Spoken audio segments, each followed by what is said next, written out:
Welcome back to The Explainer. Okay, let's just dive right into this fascinating narrative where ancient history meets some truly profound life lessons. Today, we're unpacking a monumental shift recorded in Genesis chapter 41. We'll be looking directly at the source texts to understand how literally a single night of sleep completely altered the trajectory of an ancient empire. We're going to unpack the mystery, the dreams, and the overarching theme of divine timing that just perfectly threads it all together. So, picture this.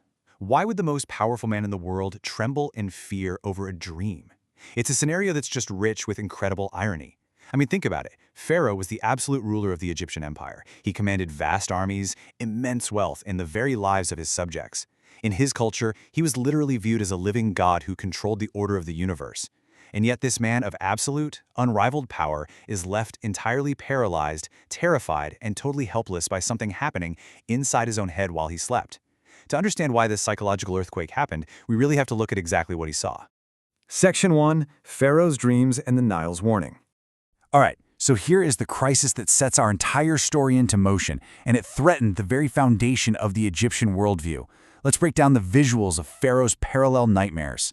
First, 7 fat, beautiful cows emerge from the Nile, followed by 7 ugly, emaciated cows.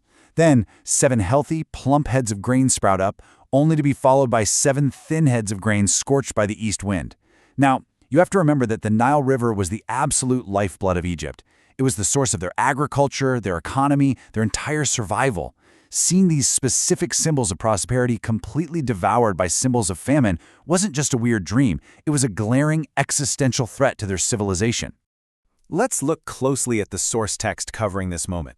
The commentary reveals this fascinating structural repetition. The bad elements literally swallow the good ones. The thin cows eat the fat cows, and the thin grain consumes the healthy grain. But the text notes something terrifying.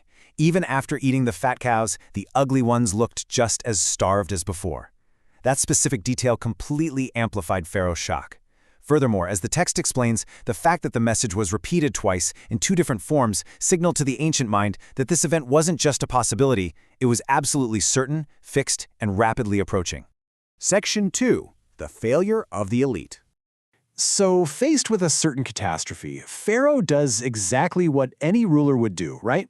He calls in the experts. He summons the wise men and magicians of Egypt. Now, we need to understand the cultural context here.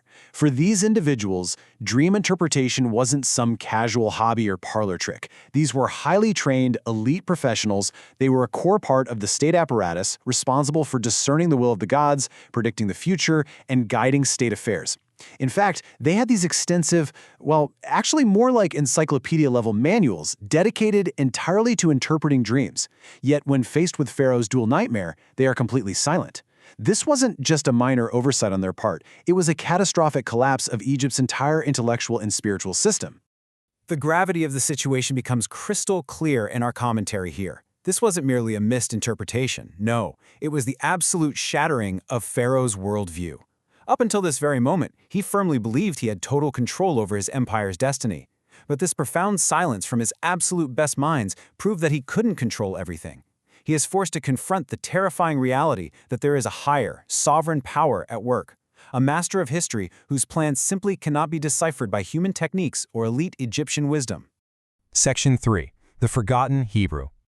So this massive failure at the very top of the empire forces the narrative to shift drastically. The solution isn't going to come from the palace, it's going to come from the prison. Let's trace the remarkable timeline of the man who actually holds the key to the empire's salvation, Joseph. Look at this brutal descent. He's betrayed by his own brothers and thrown into a pit. He gets sold into foreign slavery. He rises up slightly only to be falsely accused and thrown into an Egyptian dungeon. And then he interprets a dream for Pharaoh's cupbearer, asking for just one thing, to be remembered. But the cupbearer totally forgets him. Notice that final jump on the timeline there. 2 full years later, Pharaoh has his dream. I really want you to consider the heavy weight of those 2 years. 2 full years of absolute silence, waking up in a dungeon every single day, completely forgotten by humanity. But our source text offers this profound reframe of that painful weight. The commentary specifically titles this period God's perfectly crafted timing. What looked to Joseph like total human failure, human forgetfulness, and a tragic waste of his youth was actually something entirely different. Think about it. If the cupbearer had remembered Joseph immediately, Joseph might have just been quietly released as a free man, probably returning home to Canaan. But by orchestrating a 2-year delay, it ensured Joseph was right there, ready to be presented not just for freedom, but to be elevated to second in command of the entire empire exactly when the crisis hit.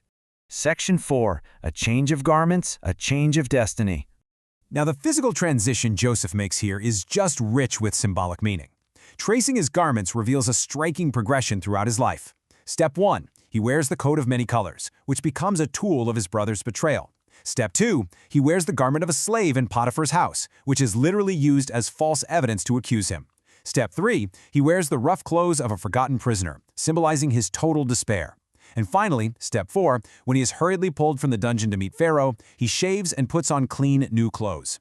Yes, this was proper Egyptian etiquette for appearing before a ruler, but it serves as a powerful symbol. He is physically shedding his past identity of trauma, slavery, and imprisonment, and stepping cleanly into his new, ordained destiny. The linguistic connection here is also totally fascinating. The original source text uses a very specific word choice. It notes that Joseph is hurriedly brought out of the dungeon. But the Hebrew word used here is actually the exact same word used for the pit that his brothers threw him into years earlier. The text is purposefully connecting his past trauma to his present deliverance.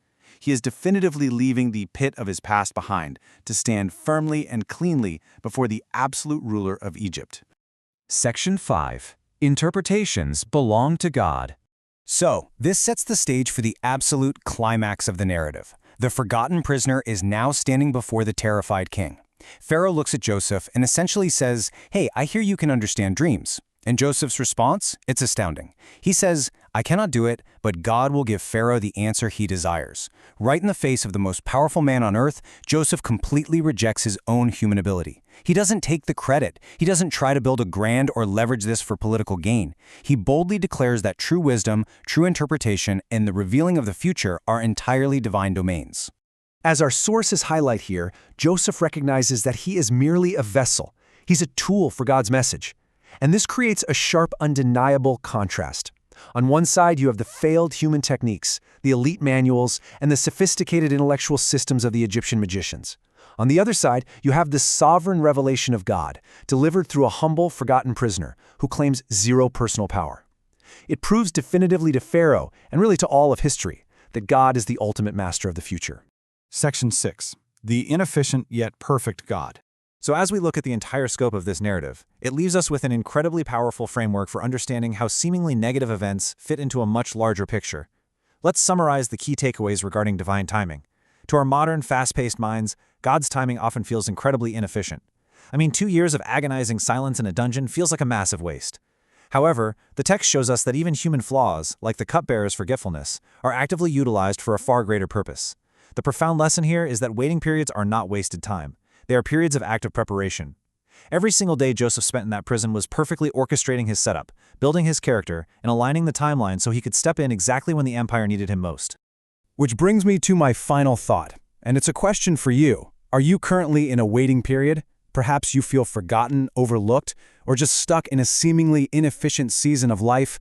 Based on the historical narrative we've explored today, how might that very silence, that very delay, be actively preparing you for your own perfect timing? The story of Genesis 41 challenges us to look beyond our immediate frustrations and trust that even in the darkest pits or dungeons, a grander, perfectly timed narrative is quietly unfolding. Thank you so much for diving into this with me today. Keep seeking, keep learning, and I'll catch you in the next explainer.